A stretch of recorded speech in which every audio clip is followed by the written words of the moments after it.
Kwetas manogam kwe nagismo ke kinawaya chinista pe kwewak kaneniwak juguge panochi isak.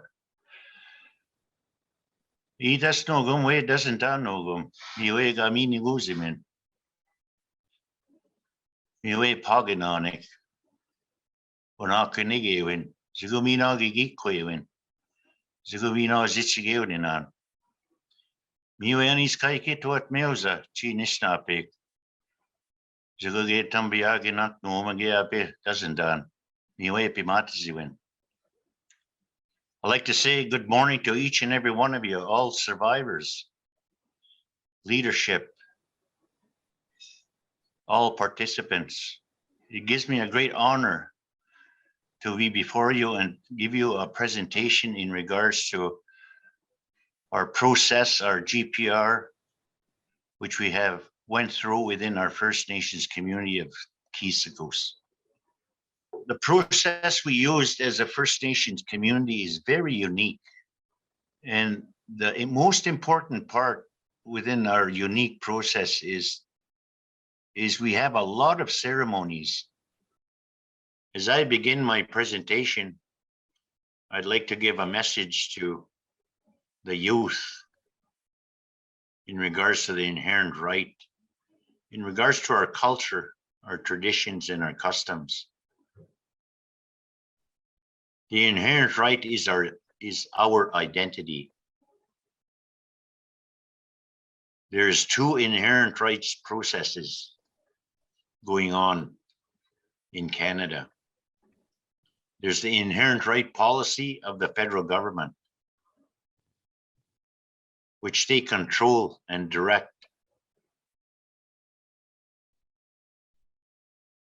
And there's no equality. Within our Indian ceremonies, in all our ceremonies within our communities, that is our identity, the ceremonies. There is no hierarchy system within our ceremonies. There is no motions, there is no president, there is no treasurer. From the little boy that makes the fire is just as equal as our four elders that run the ceremony within the lodge. Identity is so important. The understanding of our lodges, our ceremonies. In regards to moving forward in our ceremonies, you have to have the language. That's how important the inherent right for us as Indian people. In order to move forward in life, you have to understand where you come from, what was given to us. We were given our peace pipe. We were given our language. We were given our directions. We were given our ceremonies. And most important of all, everything within our ceremonies is all unwritten, which has been around for thousands and thousands of years. That is why we need the recognition from the Pope and also from the Government of Canada to recognize our inherent right as First Nations people. We're human beings. Good afternoon. I'd like to introduce myself, TedQuewezance, from the Treaty 4 territory within Saskatchewan, from the Kisakos First Nation. The purpose of this video is to explain the framework for real conciliation. Our First Nations and our Métis people and our Inuit are all human beings. Our inherent rights provide to our people came from the Creator. The inherent rights First Nations people is spiritual and confirmed in our language, within our traditions, within our customs and our laws. Our creation story defines in detail our roles, and our responsibilities. The inherent right is a sacred because it is spiritual. You hear our people describe our treaties are spiritual documents. Many Canadians have asked about the apology of the Pope. The apology means nothing unless it acknowledges who we are as human beings. We are treaty right holders with inherent rights given to us by the Creator. We are human beings with rights, contrary to the papal bull decrees of past popes. We as First Nations people, we lived in America since time immemorial. Our inherent rights came from the Creator. I'll give you an example. The Catholic Church has a Bible. Muslims have the Quran. AA has the Big Book. All have great teachings. But the challenge is living the teachings. The doctrine of discovery is based on a lie that First Nations were not human beings. Real conciliation begins by acknowledging the inherent right, truth-telling, and an apology that has substance and a work plan. Real conciliation commits to these great teachings. Real conciliation begins with truth-telling. There is no reconciliation based on recommendations. Real conciliation has substance and a commitment. As an individual, I don't have a quit in me. I have been involved in truth-telling regarding the residential school for over 30 years. My family has spent 144 years attending residential school, which includes my brothers, my sisters, my mom, and my grandparents. We have had 19 deaths within our family from overdoses and suicides. Me as an individual, I attend more funerals in a year than ordinary citizens usually attend a funeral 6 to 7 times within their life. The framework that is based on the inherent right is a 4-step process. Acknowledgement of the inherent right, real conciliation, and closure. In our ceremonies, real conciliation happens between people using the traditional teachings. There is no hierarchy system within our ceremonies. There is equality. We are taught that we are born with 2 gifts, choice and time. Our legacy is simply the choices that we make with the time that we have on Mother Earth. The act of real conciliation of survivors is an invitation for all to open their hearts and minds to things they don't want to see or what they don't want to hear. We know people all have a choice, so we are inviting the Catholic Church to get involved in real conciliation. We invite the Pope. Some people acknowledge him as His Holiness to use his influence with the Canadian government to recognize our inherent rights.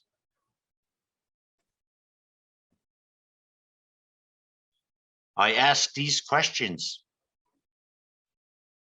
Do you think an apology without a plan, no process, and no next steps will not bring closure? If you think it does, then look at the Harper apology. There was no change after his apology. Who is benefiting from the existing reconciliation? And I spell reconciliation with a W-R-E-C-K, reconciliation. The beneficiaries today are universities, organizations, political groups, but not survivors, where it's needed within our families and within our communities. At this time, all parties to the settlement agreement are working on a covenant. As I observe the covenant, all parties signed the settlement agreement. All parties are in breach of trust. Now it is proposed that all parties sign a covenant to keep their promises that they did not keep within the settlement agreement.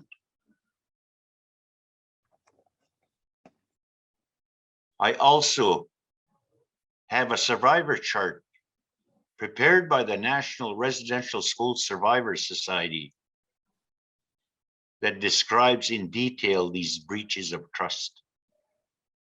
This was prepared and presented before the IAP, and the TRC was finalized.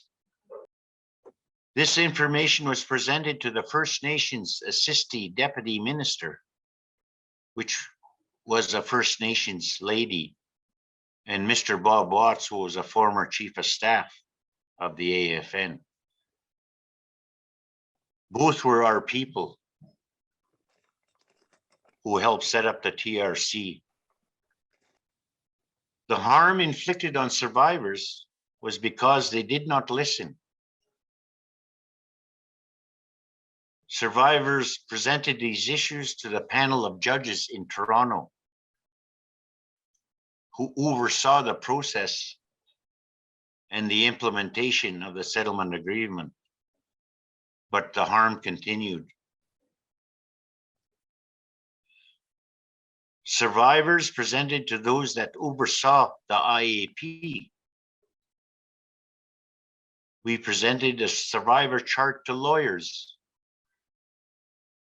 And you know what happened there. Now, part of the covenant is a request to the Pope to expunge the doctrine of discovery, recognizing Indians as people. First, it's genocide. They tried to kill us.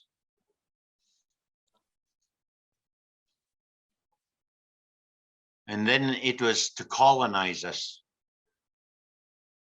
with the Indian Act.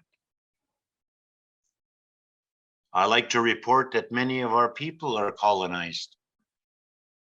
Now we have the colonized doing the colonizing. What survivors want is healing and closure. Also, TedQuewezanceInherent truth telling. We need to tell our story so the whole world knows the dysfunction you see in our community was not of our making. We did not create the problems, but we need to solve the problems. It is our responsibility as survivors, as individuals, as families and communities to bring closure. The present system for the last 100 years within our communities has not worked for our people. In moving forward, we begin with truth telling. Just to be clear with everyone, we know that not all people did the abuse, but all were complicit. The sin of commission and the sin of omission. The abuse was common knowledge among adults at the school, government officials, church leaders, parishioners, and other leaders. They knew about the abuse. And rather than doing something to stop it, they became party to the abuse by doing nothing. The abuse also has continued by government. Today, we call it the child welfare system. Today, in society, call it racism. Even lawyers that were to protect their clients in the settlement agreement abused survivors. The abuse has not stopped. And we are sad to report that it is our colonized people also participating. Just look at the welfare system, the child welfare system. There are now more children in child welfare system than there was in residential schools. Our own people, colonized people, run these institutions. Many of our people that are colonized have become the colonizers. When our ancestors negotiated treaties, you had two different languages. They used interpreters, but the only record from the treaty negotiation is the English. Our oral history has always witnessed the inherent right, which is truth-telling. Our teachings describe that we will not escape accountability. Survivors know that victims need healing, but also perpetrators also need to heal. And I share with you, peace comes from prayer, spirituality, that relationship with the Creator, and survivors know that the Creator heals. It is our oral history that gives me hope. I am empowered by forgiveness. Forgiveness is a very hard thing. But what happens if I don't forgive? When you don't forgive, you carry anger. You make that choice of staying angry. It hurts physically with illness, emotionally, mentally, and spiritually. I often hear the comment, you don't understand the pain, the fear, or the hurt. And I answer you, you are right. I don't understand the way you do. However, I can tell you personally, you that I know how empowered I am when I forgive. I know that perpetrators don't deserve forgiveness. But as an individual, I forgive because it helps me. Healing comes from the Creator, and then I forgive. It also helps my children, my grandchildren. I come closer to the Creator. And as a family, we say we come closer to the Creator through our culture, our traditions, and our customs, and our ceremonies as a family. My prayers, my relationship gives me hope and gives me peace. In closing, when I first spoke publicly about my abuse, there was denial that abuse happened in the schools. But as the thousands and thousands of survivor stories were told, the silence was broken. Many people made fun of my abuse, and it went as far as people suggested that it did not happen. As I look back, these were perpetrators or those that were protecting abusers. Perpetrators use shame and guilt, and telling their story shamed them more. There were those that said I made it sound worse than what it was. They did not listen what I shared. There was denial as truth-telling shocked the Canadian public. Canadians could not believe that church people, priests, nuns, teachers, parishioners, that were religious leaders could do these crimes. And after thousands of other testimonies stating similar experiences, they had to acknowledge. Now our battle is with those that tried to minimize what was done by calling survivors liars. Government lawyers did this, called us liars. The Canadian public is doing this even today with the scanning within our communities. The denial continues.